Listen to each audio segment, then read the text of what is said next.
Assalamualaikum warahmatullahi wabarakatuh.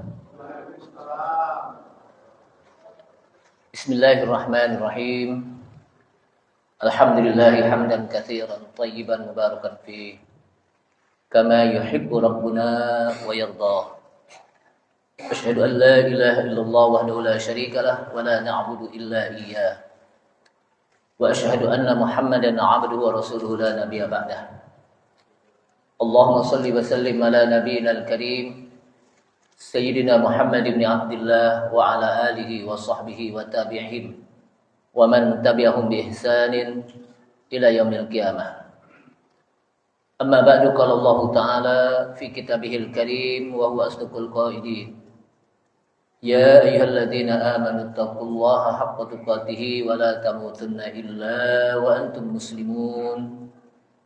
Wa qala Rasulullah sallallahu alaihi wasallam fa inna asdaqal hadithi kitabullah ta'ala wa khairal huda huda Muhammadin sallallahu alaihi wasallam wa syarrul umuri muhdatsatuha wa kullu muhdatsatin bid'ah wa kullu bid'atin dhalalah.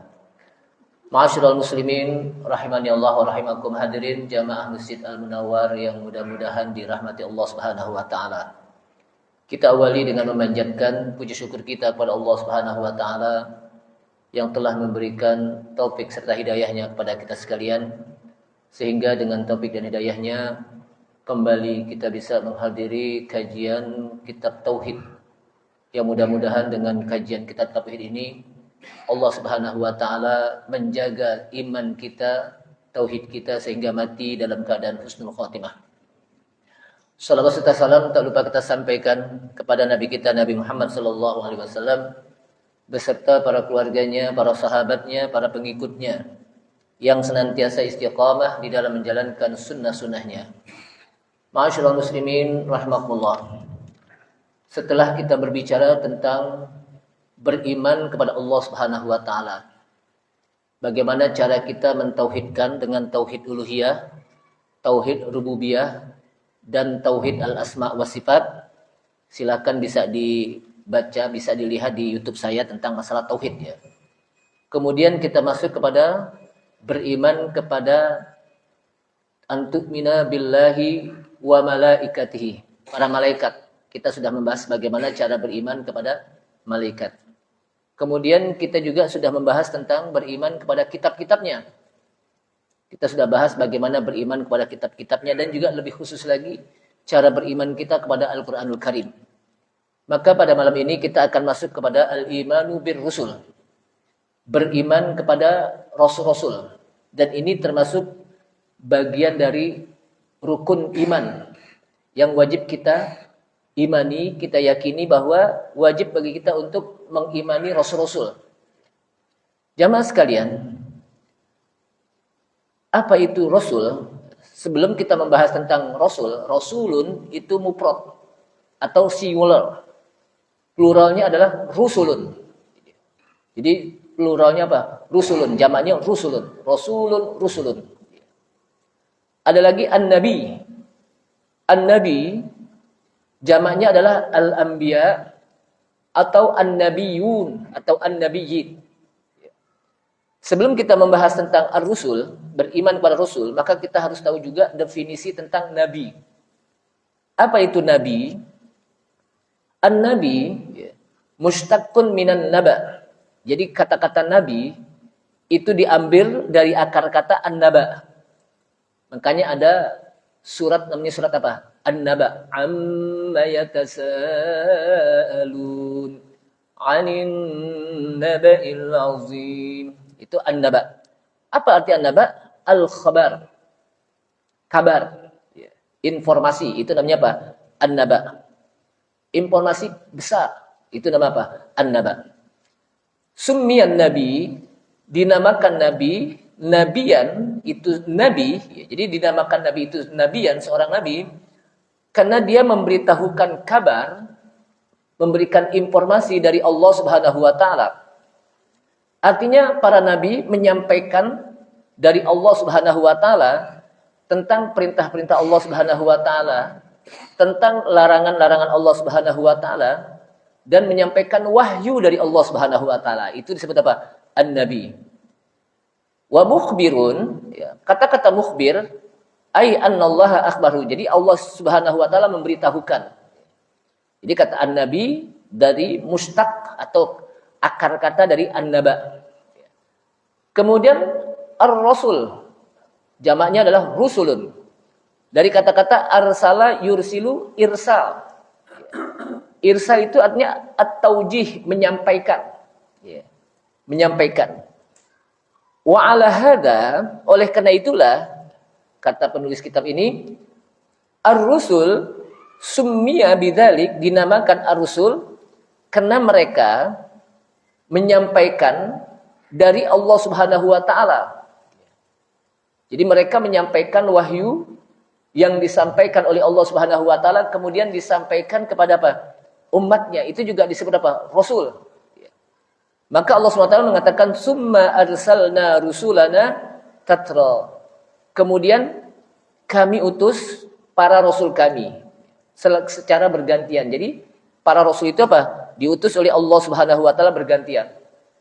Allah Subhanahu wa taala mengutus para nabi dan rasul 125.000 nabi dan rasul. Jadi 125.000 apa? Nabi dan rasul. Dari 125.000 nabi dan rasul, maka 124 nabi dan rasul ya. Dari 124.000 nabi dan rasul, maka Allah Subhanahu wa taala mengutus dari mereka adalah 114 rasul. Ada yang mengatakan 115 dan lain sebagainya. Dari 114 atau kita bulatkan menjadi 115 rasul, maka yang disebutkan di dalam Al-Qur'an adalah 25.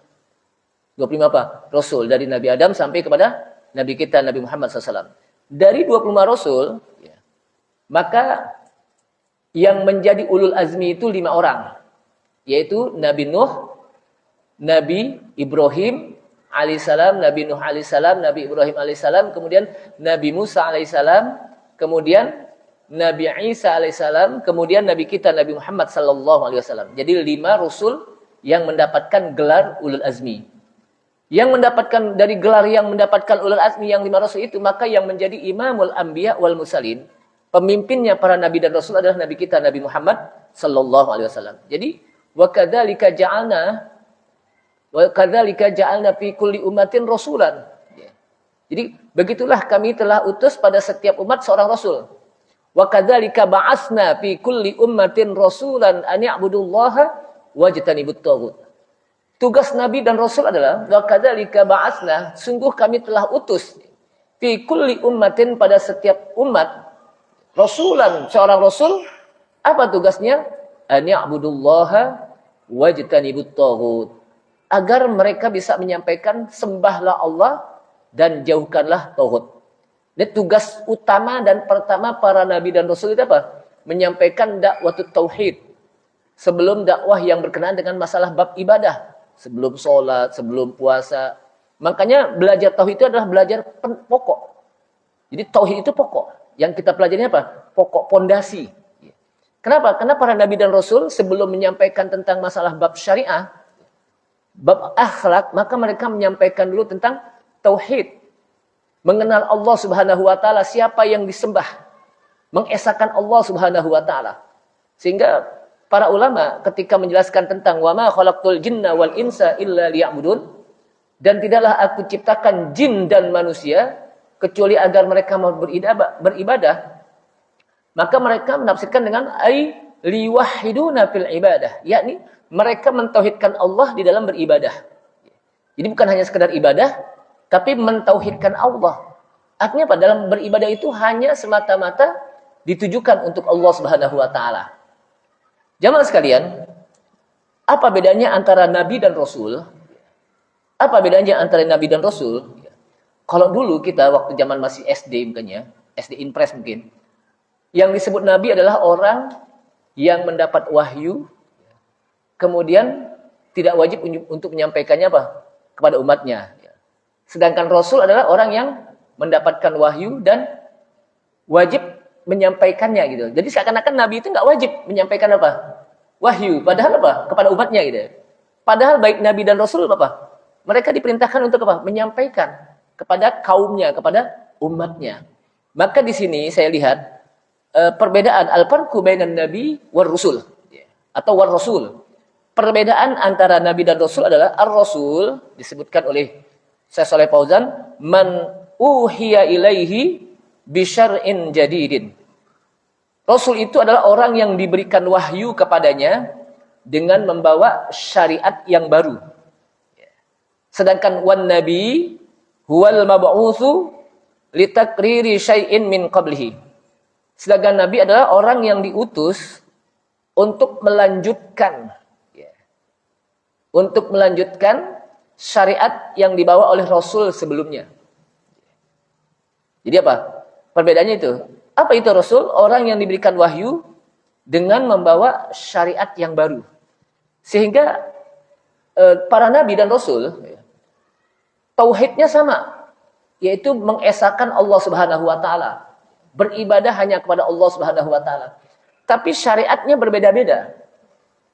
Syariat nabi kita, Nabi Muhammad sallallahu alaihi wasallam tentunya berbeda dengan syariat nabi-nabi sebelumnya. Pada saat Nabi Adam Allah Subhanahu wa taala utus, maka syariatnya boleh seseorang menikahi saudaranya, walaupun dalam satu perut. Kenapa? Karena pada saat itu manusia belum ada. Dia mau nyari lagi apa? Yang lain nggak bisa. Abang di situ-situ aja, muntak-muntak di situ aja. Kenapa? Nabi Adam itu punya apa? Anak cuma 40 gitu. Jadi kalau mau nyari apa? Besan yang lain nggak ada gitu. Jadi Nabi Adam tuh salah satu nabi yang nggak punya apa? Besan gitu. Kenapa? Karena anaknya apa? Nikah dengan saudaranya gitu. Dan itu dibolehkan. Kenapa? Karena memang manusia apa? Belum banyak. Gitu. Nah di zaman Nabi kita, Nabi Muhammad SAW, nggak boleh. Allah SWT menyebutkan, hurrimat alaikum ummahatukum wa banatukum wa akhawatukum wa ammatukum wa khalatukum wa banatul akhi wa banatul ukhti wa ummahatukum allati arda'nakum wa akhawatukum minar radha'ah wa ummahatu nisaikum wa rabaibukum allati fi hujurikum min nisaikum allati dakhaltum bihinna, dan selanjutnya. Itu panjang. Jadi nggak boleh menikahi ibunya, nggak boleh menikahi anak perempuannya, nggak boleh menikahi saudara perempuannya, nggak boleh menikahi bibinya, baik dari bapak mau tidak boleh menikahi bibinya dari ibunya, nggak boleh. Artinya apa? Udah ada aturannya lagi dengan apa? Terperinci. Kemudian di zaman Nabi Musa, syariatnya orang bertobat itu harus membunuh dirinya sendiri. Disebutkan dalam ayat Al-Quran, wa idh qala Musa liqaumihi ya qaumi innakum zalamtum anfusakum bittikhadikumul ijla fatubu ila bari'ikum faqtulu anfusakum. Hai, kata Nabi Musa, hai kaumku. Wa idh qala Musa liqaumihi ya qaumi innakum zalamtum. Hai kaumku, sesungguhnya kalian sudah berbuat zalim terhadap diri kalian sendiri. Dengan cara apa? Bittikhadikumul ijla. Kalian sudah berani menjadikan anak sapi sebagai sembahan. Oleh karena itu bertobatlah, fatubu ila barikum. Bertobatlah kepada Tuhan kalian. Dengan cara apa? Faqtulu anfusakum, maka bunuhlah diri kalian sendiri. Jadi taubat itu berat, harus membunuh dirinya. Disebutkan oleh tafsir Ibnu Katsir, apakah dia dibunuh oleh temannya atau dia sendiri membunuh dirinya sendiri. Dengan apa? Harus bertobat dengan cara seperti itu. Tapi tobatnya zaman Nabi apa? Nabi Muhammad SAW berbeda. Yang disebutkan oleh Allah Subhanahu wa taala, ya ayyuhalladzina amanu tubu ilallahi taubatan nasuha.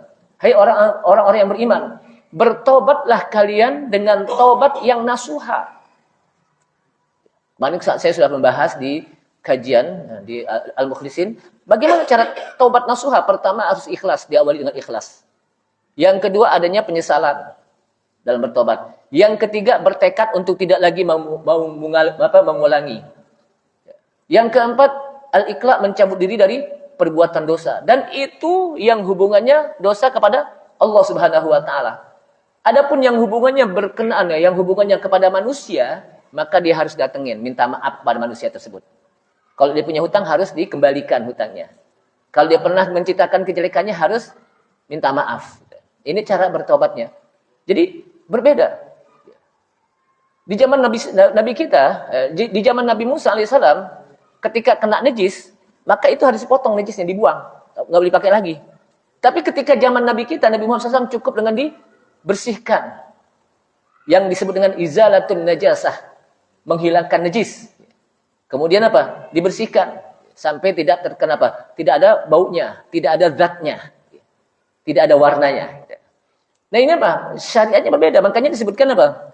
Ar-Rasul man uhiya ilaihi bi syar'in jadid. Jadi Rasulullah itu adalah orang yang diwahyukan kepadanya dengan membawa syariat baru. Sehingga masing-masing Rasul memiliki apa? Syariat yang berbeda-beda. Sedangkan wan Nabi huwal mab'utsu litakriri syar'in min qablihi. Jadi Nabi itu adalah orang yang diutus oleh Allah Subhanahu wa taala untuk melanjutkan syariat Rasul sebelumnya. Ada yang namanya apa? Nabi Musa, Nabi Harun, dia punya seorang nabi yang suka mengikuti. Maka dia apa? Melanjutkan saja. Kemudian ada namanya Nabi Hizkil, Nabi Daniel. Itu melanjutkan Rasul sebelumnya. Nah lalu bagaimana dengan Nabi Musa dengan Nabi Khidir? Kan dalam satu apa? Zaman. Kenapa Nabi Khidir nggak ngikutin syariat Nabi Musa? Kan gitu. Jamaah sekalian. Kalau kita lihat di sini, Nabi Musa itu kan diutus kepada kaum Bani Israel. Sedangkan Nabi Khidir itu bukan orang Bani Israel dia. Dia lain lagi gitu. Padahal di zaman Nabi Musa apa? Ada Nabi Khidir gitu. Seperti di zaman apa? Nabi Ibrahim, dia juga apa? Di situ juga ada apa? Ada Nabi Lut yang semasa, sejaman. Jadi masing-masing apa? Berbeda. Sesuai dengan kaumnya. Jamaah sekalian, sehingga penubuwah syartun fir risalah. Jadi kenabian itu merupakan syarat di dalam seseorang menjadi seorang rasul, risalah. Artinya apa? Fala yakunu rasulan man lam yakun nabiyan. Tidaklah orang tersebut menjadi rasul kalau dia belum menjadi nabi. Jadi nabi dulu baru rasul. Jadi sehingga jamaah sekalian rahimakumullah, ketika Rasulullah sallallahu alaihi wasallam mendapatkan wahyu pertama, apa wahyu pertama? Al-Alaq, 5 ayat. Iqra bismi rabbikal ladzi khalaq. Khalaqal insana min 'alaq. Iqra wa rabbukal akram. Alladzi 'allama bil qalam. 'Allamal insana ma lam ya'lam. 5 ayat itu turun. Jadi enggak semuanya surat Al-Alaq turun, 5 ayat turun. Pertama, Iqra, bacalah. Bismi rabbikal ladzi khalaq. Dengan nama Rabbmu yang telah menciptakanmu. Khalaqal insana min 'alaq. Jadi Allah Subhanahu wa taala ciptakan dari segumpal daging, dari nutfah dan sebagainya. Terus ya. Nah, ini ketika turun ayat ini kata para ulama, 5 ayat turun ayat ini, Nabi kita belum menjadi seorang rasul, baru nabi. Belum apa? Nabi. Kenapa? Karena belum ada perintah untuk menyampaikannya.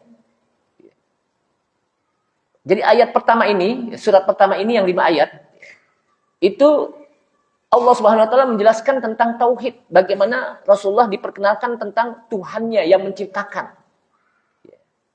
Sehingga beliau menjadi seorang nabi. Kemudian ketika turun ayat yang kedua, Al-Muddatsir, ya ayyuhal muddatsir, qum fa'anzir wa rabbaka fakabbir wa thiyabaka fatahhir. Hai orang yang berselimut. Ya ayyuhal muddatsir, hai orang yang berselimut. Kalau orang kita bilang apa? Yang suka krebong tidur itu, krebongan aja deh. Fal mudda apa? Ya ayyuhal muddatsir, qum, bangunlah. Fa'anzir, beri peringatan. Wa rabbaka fakabbir, dan Rabbmu itu apa? Agungkanlah. Jadi di sini udah ada apa? Sudah ada tugas Rasulullah. Apa itu? Kum, bangun, fa'andir, sampaikan berita peringatan kepada kaummu. Maka kata para ulama, ketika turun ayat Al-Muddatsir ini, maka jadilah Rasulullah seorang Rasul. Jadi kenapa? Jadi Rasulullah SAW itu menjadi Rasul itu diawali dengan jadi Nabi dulu. Makanya disebutkan di sini bahwa an-nubuwah, ya, kenabian itu merupakan syarat di dalam menyampaikan risalah seorang Rasul. Maka fala yakunu rasulan man lam yakun nabiyan. Maka tidaklah ia disebut rasul selama dia belum menjadi nabi. Jadi dia enggak bisa jadi rasul, dia tidak bisa menjadi rasul kecuali harus melalui jadi nabi dulu. Fan nubuwah a'ammu. Jadi kata-kata nabi itu lebih umum. Sehingga apa? Fa kullu rasulin nabiyyun. Setiap seorang rasul itu nabi. Tapi wan nabiyyu wa laisa kullu nabiyyin rasulan, dan tidaklah setiap seorang nabi itu rasul. Jadi setiap nabi Setiap rasul itu adalah dia apa? Nabi. Kenapa? Karena ketika dia menjadi rasul dia apa? Melalui nabi dulu. Tapi tidaklah setiap nabi itu rasul. Kenapa? Karena tingkatan rasul itu lebih tinggi daripada apa? Daripada nabi. Ada nabi apa? Hezkel, ada nabi sebutkan lagi apa? Ada nabi yang kalau bahasa kita apa? Di dalam beberapa kitab-kitab apa? Taurat, ya. Itu disampaikan dengan beberapa nabi. Daniel, itu termasuk apa? Nabi. Jamaah sekalian, nah kita lihat an-nubuwah, seseorang menjadi nabi itu atas pilihan Allah Subhanahu wa taala. Allah Subhanahu wa taala memberikan keutamaan kepada seseorang, lalu dipilihlah orang tersebut menjadi seorang nabi dan rasul. Dipilih. Jadi apa? Dipilih. Makanya kalau sekarang ada orang berdoa, ya Allah jadikanlah anak-anak saya menjadi nabi dan rasul, nggak bisa. Gitu. Pertama, rasul apa? Dan nabi sudah ditutup oleh nabi kita, Nabi Muhammad SAW. Jadi dia ada pilihan. Maka Allah SWT mengatakan, Allahu yastafi minal malaikati rusulan wa minan nas. Allah Subhanahu wa taala memilih dari kalangan malaikat itu adalah seorang rasul. Wa minan nas, dan juga dari seorang manusia juga ada seorang rasul. Jadi kadang rasul itu malaikat itu disebut apa? Rasul. Nah, Jibril itu disebut juga apa? Rasul. Ya. Dan dari kalangan nabi juga ada rasul. Dari kalangan manusia apa? Ada rasul. Jadi rasul itu bukan hanya dari kalangan apa? Manusia saja, tapi juga dari kalangan seorang apa? Malaikat pun menjadi apa? Rasul. Dan rasul dari kalangan malaikat Allah Subhanahu wa taala utus untuk manusia. Maka Jibril disebut rasul. Kenapa? Karena Jibril menyampaikan wahyu kepada nabi kita, Nabi Muhammad SAW. Kadang para malaikat yang memberikan rezeki, ya, itu disebut rasul. Kenapa? Dia datangin manusia. Ada apa? Rasul. Ini apa? Antara bahwa rasul bukan hanya dari kalangan manusia, tapi juga dia dari kalangan apa? Malaikat. Jamaah sekalian, nah kalau kita lihat di sini, Allah Subhanahu wa taala memberikan nikmat yang luar biasa kepada manusia dengan dia menjadi seorang nabi dan rasul.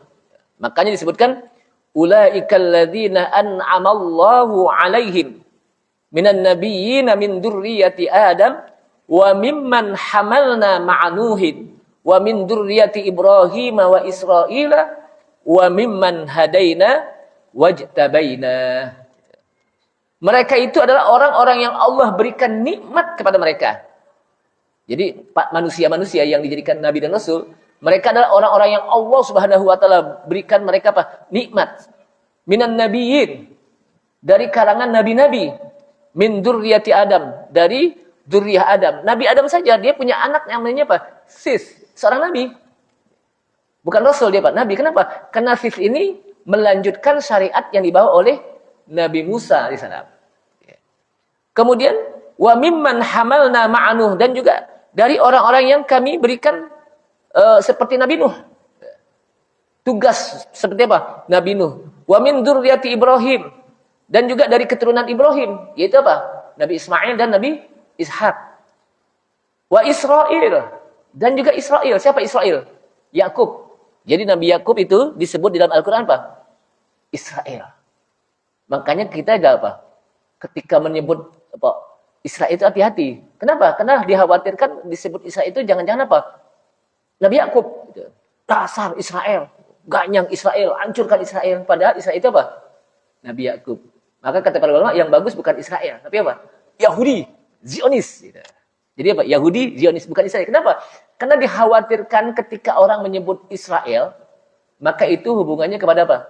Nabi Yakub. Nabi Yakub itu disebut Israel dalam Al-Quran. Ini disebutkan. Wa Israila. Dan Israel. Siapa Israel? Nabi Yakub. Nabi Yakub itu nama lainnya apa? Israel. Disebut Israel kenapa? Kata-kata Israel itu ada yang mengatakan wakila Israel. Il itu Allah. Jadi Abdullah, Isra itu apa? Hamba Allah. Ada juga mengatakan Isra itu apa? Berjalan di waktu malam. Untuk bermunajat kepada Allah. Karena memang Nabi Yakub itu suka apa? Bermunajat di apa? Di malam hari. Berdoa, beribadah di apa? Di malam hari. Maka disebut apa? Israel. Maka apa? Yang terbagus apa? Bagi kita bukan apa? Israel. Tapi apa? Yahudi, Zionis. Karena memang Al-Quran juga menjelaskan bagaimana apa? Yahudi dan juga Nasara. Kemudian wa mimman hadaina wajtabaina, dan dari orang-orang yang kami berikan petunjuk dan kami pilih mereka. Jadi ada orang-orang yang Allah Subhanahu wa taala pilih di antara mereka untuk menjadi nabi dan apa? Rasul. Sehingga Allah Subhanahu wa taala mengatakan kepada Nabi Musa, "Innistafaituka 'alan nasi birisalati wa bikalami." Sesungguhnya aku memilih engkau, hai Musa, di atas manusia dengan apa? Menjadi seorang rasulku, menjadi apa? Utusanku. Wa bikalami, dan orang yang bisa berbicara denganku. Nabi yang disebutkan beberapa apa? Bicara dengan beberapa kalimat oleh Allah Subhanahu wa taala itu apa? Nabi Musa. Maka disebutkan wa kallamallahu Musa taklima. Dan Allah berbicara kepada Nabi Musa dengan beberapa apa? Kalimat. Dengan beberapa kalimat. Jadi Nabi Musa itu disebut digelar apa? Dengan kalimullah. Nabi yang berbicara kepada Allah Subhanahu wa taala. Nabi Ibrahim disebut Khalilullah, Khalilur Rahman. Nabi kita juga begitu, Khalilur Rahman, Habibullah. Nabi Musa apa? Nabi Isa Ruhullah disebutkan. Kemudian apa? Nabi Adam disebutkan apa? Abul Bashar, bapaknya apa? Manusia. Jadi manusia itu dari keturunan Nabi Adam, bukan karena evolusi teori Darwin. Cuman kalau kita percaya kepada evolusi teori Darwin, berarti teori itu sudah sebetulnya sudah mengecilkan manusia. Menghina manusia. Kenapa? Kok manusia dari apa? Dari monyet kan gitu. Padahal manusia apa? Dari keturunan Nabi Adam. Jadi apa? Makanya teori ini nggak laku. Kenapa? Karena sudah menghina manusia. Masa kita mau jadi siapa? Saya sering tanya kepada jamaah, siapa di antara bapak-bapak, ibu-ibu yang mau dijadikan apa? Yang mau disebut keturunan monyet? Pasti nggak ada yang mau. Ya, berarti apa? Memang kita keturunan apa? Adam. Jadi teori itu apa? Teori yang nggak laku itu. Jamaah sekalian, Allah Subhanahu wa taala menghikayahkan tentang ucapan Nabi Yakub kepada Nabi Yusuf. Wa kadzalika yajtabika rabbuka. Di mana? Dan begitulah Allah telah memilihmu. Ketika Nabi Yusuf ingin menceritakan tentang bagaimana apa mimpinya, wa idz qala Yusufu li abihi ya abati inni ra'aitu ahada 'asyara kawkaban wasyamsa wal qamara ra'aituhum li sajidin. Jadi kata Nabi Yusuf kepada bapaknya, wahai ya abati, wahai abakku, wahai bapakku. Kalau orang apa? Orang Inan bilang, orang Batak bilang wahai babeku gitu ya. Kalau bahasa itu. Tapi kalau umpamanya orang ini wahai papaku ya, agak kerenan dikit gitu ya. Ya abati, inni ra'aitu, sesungguhnya aku semalam telah melihat, inni ra'aitu ahada asyara kaukaban. Melihat ada 11 bintang. Wasyamsu wal qamar, inni ra'aitu ahada asyara kaukaban wasyamsa wal qamar. Matahari dan bulan, ra'aituhum li sajid. Aku melihat mereka li sajidin, bersujud padaku. Tapi kata Nabi Yusuf apa? Kata Nabi Yakub, jangan ceritakan. Jangan ceritakan kepada saudaramu. Fayakiduna kaida, karena mereka akan apa? Akan memperdaya engkau. Nah, Nabi Yusuf tahu, wa kadzalika yajtabika rabbuk, dan begitulah Allah telah memilih engkau sebagai seorang rasul juga. Jadi Nabi Yakub punya anak namanya apa? Rasul. Nabi Ibrahim juga punya anak rasul juga, Nabi Ismail dan Nabi Ishak. Begitu juga Nabi Zakaria punya anak Nabi apa? Yahya. Makanya Nabi kita Kenapa setelah Nabi kita, Nabi Muhammad SAW, Nabi kita tidak memiliki anak laki. Kalaupun punya anak laki-laki, dia tidak sampai besar. Bayi meninggal. Qasim masih bayi. Ibrahim juga begitu, masih apa? Bayi. Atau disebut dengan Abdullah. Itu masih bayi semuanya. Adapun anak perempuannya seperti Fatimah itu sudah dewasa dan punya anak Hasan dan Husain. Tapi untuk anak laki-laki tidak. Kata para ulama, rahasianya adalah hikmahnya agar jangan ada orang yang mengatakan bahwa setelah Nabi Muhammad SAW itu apa? Ada seorang Nabi dan Rasul. Kenapa? Karena setiap Nabi, apalagi Nabi itu Nabi pilihan, seperti Nabi Ibrahim. Punya anak 2 lagi. Nabi Ishak dengan Nabi Ismail. Dua-duanya seorang apa? Rasul. Begitu juga Nabi Yakub punya Nabi Yusuf. Bahkan Nabi Yakub itu disebutkan oleh para ulama, itu semuanya jadi apa? Nabi. Yang menjadi rasul cuma apa? Nabi Yusuf. Ya. Kemudian disebutkan lagi Nabi Yahya, Nabi Zakaria, Nabi Yahya. Jadi apa? Menjadi apa? Nabi atau rasul. Maka Nabi kita tidak memiliki anak sampai dewasa. Ketika masih bayi meninggal. Hikmahnya jangan sampai ada orang yang mengatakan bahwa Nabi kita memiliki anak seorang Nabi dan Rasul. Makanya anak perempuan yang apa? Yang menjadi apa? Hidup sampai apa? Dewasa. Dan memiliki keturunan. Jamaah sekalian. Kemudian disebutkan lagi di dalam apa?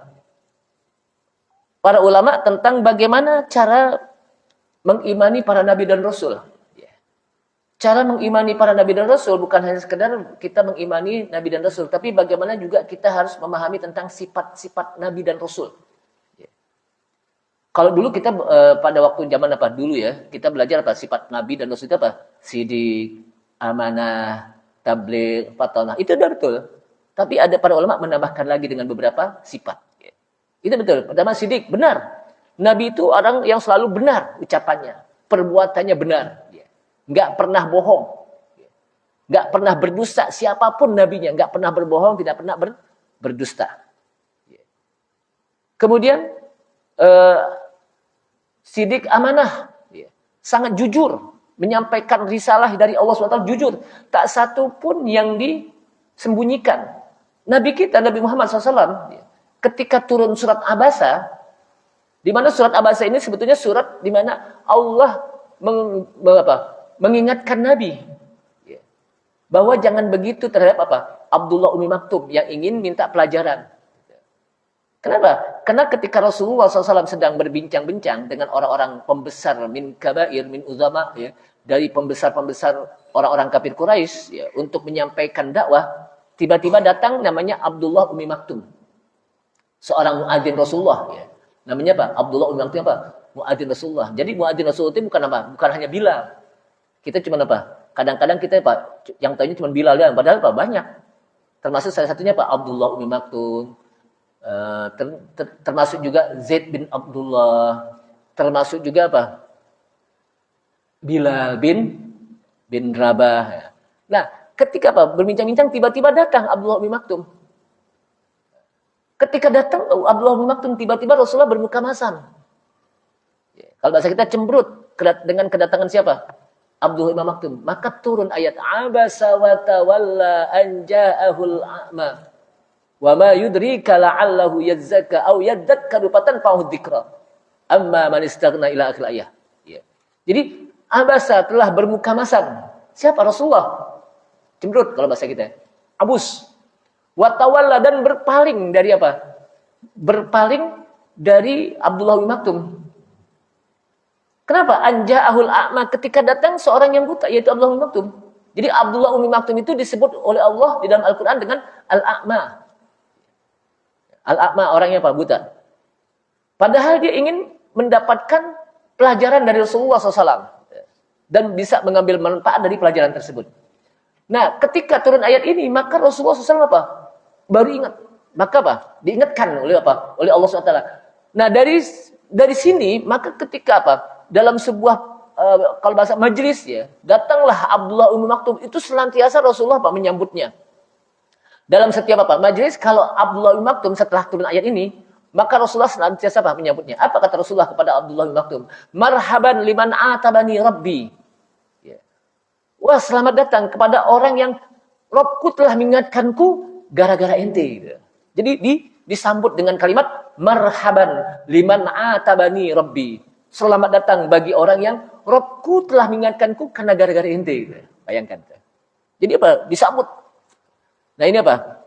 Jamaah sekalian, sidik amanah tabligh menyampaikan. Para Rasul menyampaikan semua wahyu disampaikan, nggak ada yang disembunyikan.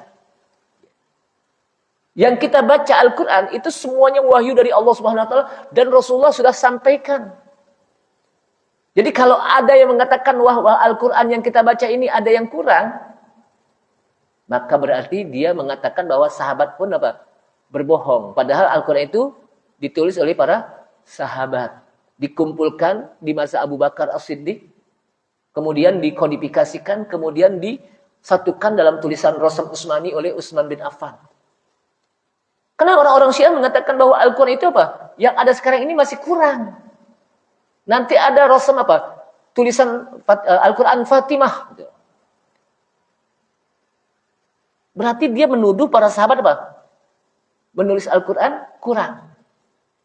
Padahal ketika Zaid bin Sabit disuruh untuk menjadi, kalau bahasa kita, panitia untuk mengumpulkan Al-Quran di masa Umar bin Khattab, di masa Abu Bakar As-Siddiq atas usulan Umar bin Khattab. Jadi pada saat Abu Bakar As-Siddiq, masa Abu Bakar As-Siddiq ya Pak ya.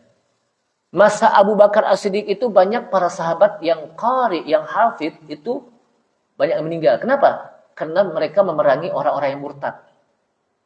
Orang-orang yang tidak mau bayar zakat. Jadi pada saat di zaman Abu Bakar itu diperangi. Gitu. Jadi mengeluarkan zakat itu adalah syariat yang populer. Sebab ada yang mengatakan zakat itu nggak populer. Kenapa? Al-Quran banyak menyebutkan tentang zakat. Khudh min amwalihim shadaqatan tutahhiruhum wa tuzakkihim biha. Bahkan kata-kata salat itu didampingi terus dengan az-zakah wa aqimus sholata wa atuz zakata wa yuqimuna sholata wa yu'tuna zakata. Jadi diperintahkan. Kenapa? Karena salat itu hubungannya kepada Allah Subhanahu wa taala. Dan zakat adalah hubungan kita kepada manusia. Sebetulnya masih panjang nih. Kayaknya udah ada nih. Mudah-mudahan pada pertemuan yang akan datang. Ini belum sampai kepada bagaimana Abu Bakar atas usulan Umar bin Khattab untuk mengkodifikasikan, membukukan Al-Quran. Sehingga kata Zaid bin Sabit, kalau aku diperintahkan untuk memindahkan dari satu gunung ke tempat lain, itu lebih mudah daripada mengumpulkan Al-Quran. Kenapa? Karena tanggung jawabnya luar biasa. Itulah para sahabat. Wallahu shawab, ini saja. Mudah-mudahan bermanfaat. Paling tidak bahwa ini sebagai muqaddimah bagaimana kita mengimani para Rasul. Insya Allah nanti pada pertemuan selanjutnya kita akan bahas secara terperinci. Kita bukan hanya kata, saya beriman kepada Nabi, saya beriman kepada Rasul. Tapi kita tidak memahami cara berimannya. Dan para ulama kita mengajarkan kita untuk bagaimana cara beriman kepada Nabi dan Rasul. Ini saja. Saya tutup. Subhanallahi wa hamdika. Asyhadu an la ilaha illa anta astaghfiruka wa atubu ilaik. Assalamualaikum warahmatullahi wabarakatuh.